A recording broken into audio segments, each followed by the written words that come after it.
Hello guys, welcome back again sa ating YouTube channel no, The Action Man. Una sa lahat, may galab shoutout po sa lahat ng mga kakamping at sa mga hindi man mga kakamping. Kung interesado ka sa bidyong ito, patapusin mo na hanggang dulo at huwag nyo nang kalimutan na i-like at i-share ang ating video para malaman naman ng iilan sa ating mga kababayan na nagtutulog-tulugan sa katotohanan. So muli naman nagbabalik ang nag-iisa nyong host na si The Action Man para magbigay ng komentaryo at reaction sa mga mainit ng issue ng bayan.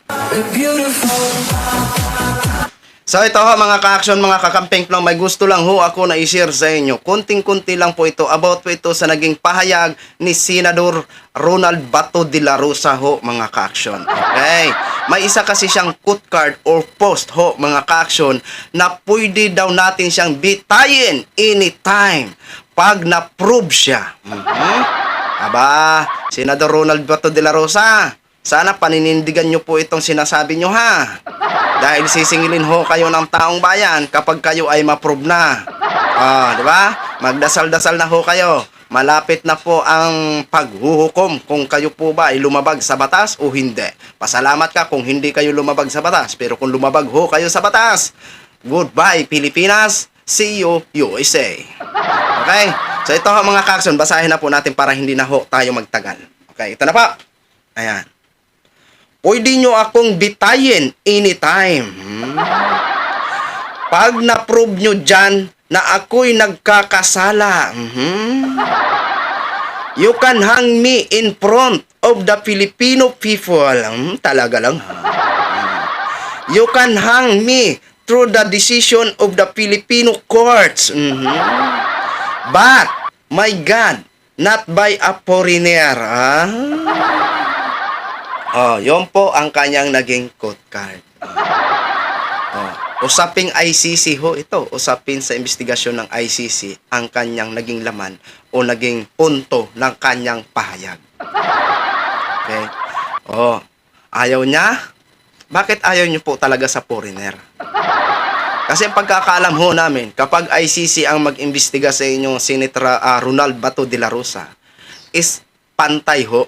Pantay ho. Kaya nga po ang kanilang pag-imbestiga dito, walang makakaalam na marami. Dahil confidential ho ang kanilang pag-iimbestiga. Dahil kung dumulog sila sa DOJ para maghingi ng tulong, ay marami po ang makakaalam. Oo, marami pong makakaalam. At hindi po yan labag sa batas ang kanilang galawan dito. Yan po ay magandang move ng ICC para hindi sila mabulabog at walang makikialam kahit sinong government officials. Kahit ikaw hindi ka pwedeng makialam. Diba? Kasi pag pag mabuking sila na nandito na sila at naglalantad sila, marami ang kuskus batikos, maraming makikialam. Ngayon, kung sa palagay nyo sila ay lumalabag sa batas, hulihin nyo. Hulihin nyo. Pero ayaw na rin sa Supreme Court ay may jurisdiction sila at yun ang paniniwalaan ng ICC. Kahit si Mr. President Bongbong Marcos hindi kaya pigilan ang investigasyon ng ICC laban sa inyo, laban kay Sara, laban kay Bongo at laban kay Duterte Digong. Sana lang ho, tuparin mo yung sinabi mo na yan ha. Bakit taong bayan pa ang magbibitay sa'yo? Bakit hindi mo na lang gawin yan sa sarili mo? Diba? Kasi sabi mo dito, pwede nyo akong bitayin. Anytime, pag na-prove nyo dyan na ako nagkasasala. Abay, kung saan-saan ka nalupalop kaya nito, ewan ko lang.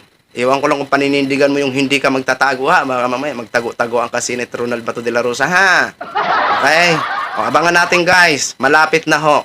Natin malalaman kung sila ay lumabag sa war on drug o kung hindi man. Kapag hindi kayo lumabag, pasalamat ho kayo. Pero pag lumabag po kayo, wala ho kayong magagawa. Pananagutan nyo yan. Okay? Dahil kung tutusin, kulang pa ang buhay nyo para pambayad dito sa mga taong nawalan ng mahal sa buhay kaysa pagdusahan nyo. Okay? Pero okay na rin po yun, Senate Bato. Kapag maging positive kayo na kayo ay lumabag, tama lang ho yan na pagdusahan nyo ang kasalanan nyo kasama ang mga kasama nyo. Okay? So yun lang ho mga ka-action, mga kakamping, no, share ko lang ho sa inyo. Maraming salamat po sa ating mga viewers, Luzon, Visayas at Mindanao all over the world. Ako po ang inyong lingkod, si The Action Man. Have a good day, everyone. Beautiful.